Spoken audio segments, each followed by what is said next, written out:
আচ্ছা দাদু ভাই, তুমি এই যে শেখ হাসিনা এখন দেশে নাই, তুমি শেখ হাসিনার কথা কও, তোমার ভয় লাগে না?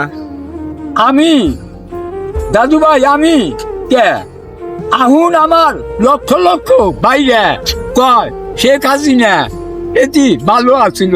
আমার খালি কথা না, লক্ষ লক্ষ মানুষ দাবি করে কান্দা কান্দা কয় যা করছি আমরা এই দেশের নিয়ে, এই বেচারা ভোট দিয়ে আমরা যা করছি, আমরা মাথা আশ্রালি ভাইয়ে পারে না। এই এই উন্নয়ন শেখ হাসিনা যেরকম করছে এইরকম উন্নয়ন করবার নাই, মানুষে হা হা করে কান্দে। আমারও চোখটা পানি আসে এই হাসিনার নিগে, চোখটা পানিতে বন্যা বয় আমাকে রে, পাবলিকেও কান্দে কয় হায় রে কি দুঃখ করছি এক ভোট দিয়ে।